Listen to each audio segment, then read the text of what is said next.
यहाँ सफलतापूर्ण उत्थापन LVM-3 प्रमोचन यान का। और इंडिया से हम कम से कम 25-30 साल पीछे है। इस दौड़ के अंदर आपको पाकिस्तान कहाँ नजर आता है? पाकिस्तान बात कंपैरिजन इंडिया के साथ करते हैं तो सॉरी टू से इंडिया हमसे टेक्नोलॉजी में बहुत आगे है। इंडिया ने अपनी हिस्ट्री का लार्जेस्ट रॉकेट लॉन्च किया है, स्पेस रॉकेट, जो कि 36 सैटेलाइट्स कैरी करता है और इसके अलावा उन्होंने रशिया का रिकॉर्ड भी तोड़ा है। उनकी जो स्पेस एजेंसी है इसरो, उसने 1000 करोड़ कमाया है। सैटेलाइट उन्होंने अपना रॉकेट लॉन्च किया जिसके अंदर 36 सैटेलाइट थी और बड़ा उन्होंने रिकॉर्ड बनाया अपनी हिस्ट्री में। क्या कहना चाहेंगे, वो टेक्नोलॉजी में इतना आगे जा रहे हैं, स्पेस साइंस में स्पेस एजेंसी उनकी इतना काम कर रही है। देखें जी, मैं बात वो करूंगा आपके साथ जो रियलिटी है, ठीक है, ख्वाहिश से हटके। ख्वाहिश तो हमारी ये है कि हम दुनिया में सबसे आगे हैं और आगे होना चाहिए, लेकिन ये रियलिटी नहीं है।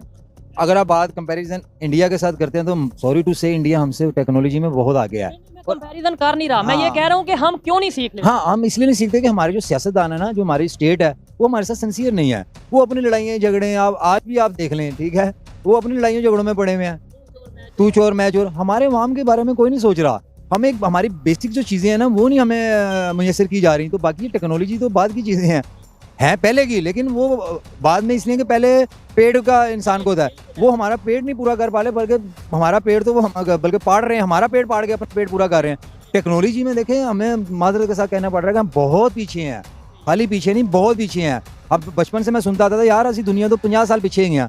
हकीकत वाली बात है, दुनिया से 50 साल पीछे हैं और इंडिया से हम कम से कम 25-30 साल पीछे हैं, ठीक है। उनका देखें ना, करप्शन या बुरे हालात हर कंट्री में होते हैं। मैं तो ये हमेशा कहता हूँ कि इंडिया हो, यूके हो, 36 सैटेलाइट LVM-3 प्रोग्राम के तहत किस तरीके से आप देखते हैं? मुबारकबाद देना चाहेंगे भारत को इस कामयाबी के ऊपर?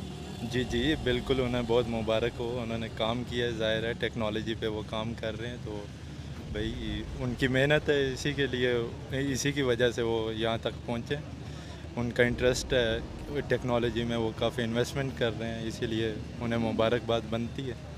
इसी तरह हमें भी कोशिश करनी चाहिए।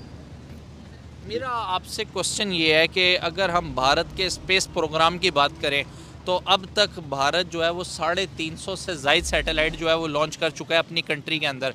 मुझे ये बताएं कि इस दौड़ के अंदर आपको पाकिस्तान कहाँ नज़र आता है? पाकिस्तानी रिसर्च प्रोग्राम कहाँ नज़र आता है? स्पेस प्रोग्राम कहाँ नज़र आता है? पाकिस्तान में तो आई थिंक एक स्पार्को के नाम से कंपनी है, वो इसके ऊपर थोड़ा काम करती है, पता नहीं वो भी बराए नाम है। सैटेलाइट तो हमारे लॉन्च नहीं हुए, तो असल में गवर्नमेंट ही इंटरेस्टेड नहीं है। गवर्नमेंट फैसिलिटेट करेगी तो फिर जो ये स्पार्को भी गवर्नमेंट ऑन कंपनी है, फिर स्पार्को भी काम करेगी और थोड़ा प्राइवेट भी काम कर रहे हैं। जैसे अमेरिका में एक बहुत बड़ी ऑर्गेनाइजेशन है नासा, इसरा के नाम से, एक और उनका रॉकेटरी के बारे में कॉम्पिटिशन्स होते हैं अमेरिका में, जो जिसमें मुख्तलिफ़ यूनिवर्सिटियाँ पूरे यानी कि वर्ल्ड से जाती हैं, काम करती हैं, स्टूडेंट में इंटरेस्ट पैदा होता है। इस टाइप के मतलब कंपटीशन अगर पाकिस्तान में होते हैं तो इससे काफ़ी इंटरेस्ट होगा बच्चों में। मुझे ये बताएं, नासा की आपने बात की, अगर हम नासा में मोस्टली साइंटिस्ट की आपसे बात करें तो बहुत सारे देखे जाते हैं इंडियन साइंटिस्ट हैं जो कि नासा के अंदर अपनी सर्विसेज प्रोवाइड कर रहे हैं। Unfortunately not even a single Pakistani जो नासा में अपनी सर्विसेज प्रोवाइड कर रहा है, बीइंग पाकिस्तानी। किस तरीके से आप देखते हैं एज अ साइंटिस्ट, अगर बात की जाए जितने भी साइंटिस्ट हैं वो नासा या टॉप जितने भी स्पेस प्रोग्राम है उसमें इंडियंस ही अपनी सर्विसेज प्रोवाइड कर रहे हैं, इंडिया इसमें इतना आगे कैसे निकल गया? उनकी गवर्नमेंट ने, ज़ाहिर है उनका पूरा एक फ्रेमवर्क है, वो टेक्नोलॉजी को लेते हैं, टेक्नोलॉजी एक्सपोर्ट्स हैं उनकी अच्छी खासी पूरी दुनिया के अंदर, तो उन्होंने काफ़ी काम किया हुआ है इंडिया ने टेक्नोलॉजी के ऊपर, तो ज़ाहिर है उनके बंदे तो आएंगे ऊपर। अब हमारा इंटरेस्ट ही नहीं रहा है कभी भी टेक्नोलॉजी। अभी पीछे 2-3 साल पहले थोड़ा इंटरेस्ट देखा गया है गवर्नमेंट में, लेकिन वो भी बस ख़त्म हो गया मेरा ख्याल है। मुझे